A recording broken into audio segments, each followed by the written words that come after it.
Benvido, benvida a Vídeos Vos. No día de hoxe vamos a ensinar a facer unha tortilla. Necesitaremos patacas da casa e ovos da casa. Diredes, esas patacas non son da casa. E digo eu, se non foran da casa, serían así. Vistedes algunha vez unha pataca así? Pois chamase pataca china. Tamén se chama chayote e ten varios nomes. Que pasa que esta non a vamos a usar. Esta xa usaremos para outra cousa. Vamos a usar destas, sin pincho. Hai que explicalas. Mirade que rápido, Pensabades que iba a aparecer explicada, verdad? Pois non. Na vida moitas veces as cousas hai que traballalas. Non aparecen regaladas da nada. Vale. Canto máis tiredes por fora do plato e manchedes, mellor. Sobre todo se vivides en pisos compartidos. Depois teño que limpar os demais. Non, é broma, cada un que limpo o seu, Perfecto. Vale, unha vez están explicadas e enxaguadas, ven unha das partes máis polémicas, que é como cortalas. Hai dúas formas de cortar as patacas. A boa, que vemos ao lado dereito, que sería cortar a pataca en forma normal, patacas fritas de toda a vida, e unha forma mala, que é bastante máis lenta, que sería a que vemos á esquerda, que é cortala en forma de chips ou de pataca panadeira. Como podedes observar nesta proba que fixamos o máis obxectiva posible, a forma boa, a da dereita, é moitismo máis rápida e máis práctica para facer a tortilla. As imaxes falan por si soas, podedelo xulgar cos vosos propios ollos.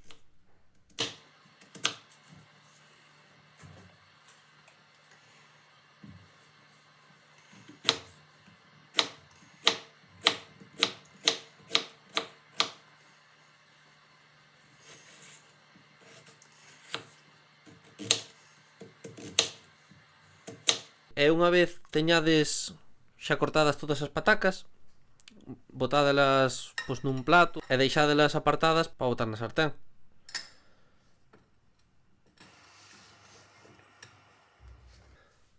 Por outro lado, temos que bater os ovos.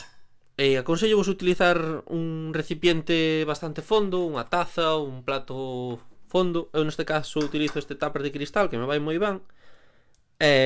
Os ovos van en proporción á cantidad de patacas, vale? Tedes na descripción a proporción. Batelos, podedes utilizar batidora ou a man. E o que si, un detalle, botar o sal no propio ovo, porque senón, se botan entre as patacas, se quere aproveitar o aceite, despois queda moi salado. Entón é mellor botarlo aquí. Unha vez temos todo listo, poñemos a sartén ao lume e botamos o aceite.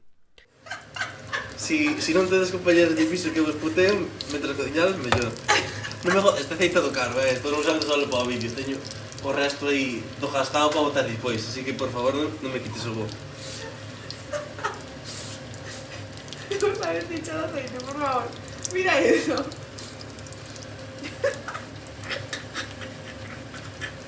É unha risa. Aí está.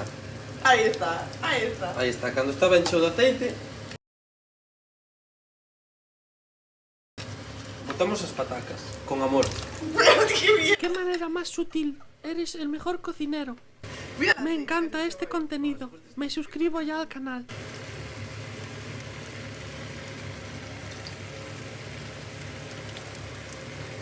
Perfecto.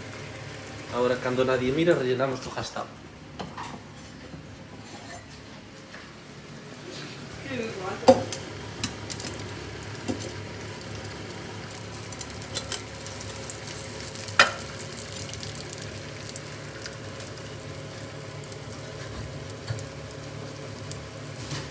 Yo voy a comentar porque me gusta esto.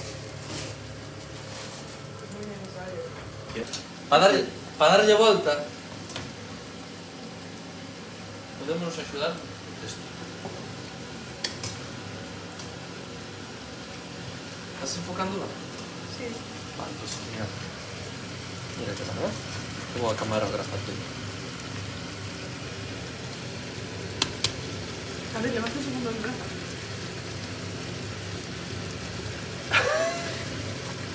Y esa es la merluza, amigos. Para vaciar o aceite,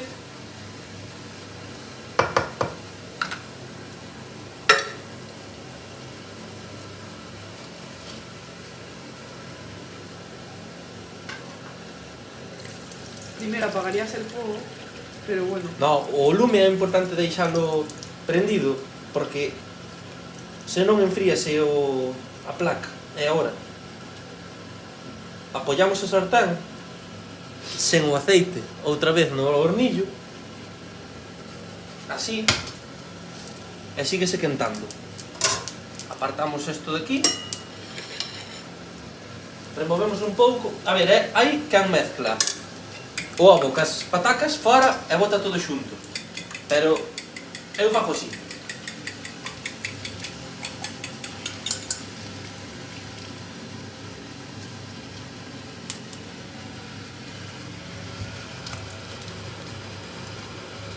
E así estando quente xa se fai por todo homoxeneamente. E agora baixámoslo un pouco e xa estaría.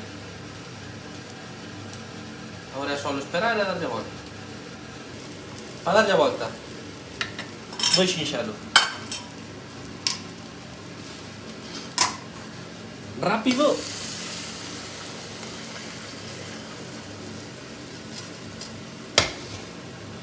Agora isto é no que lavar.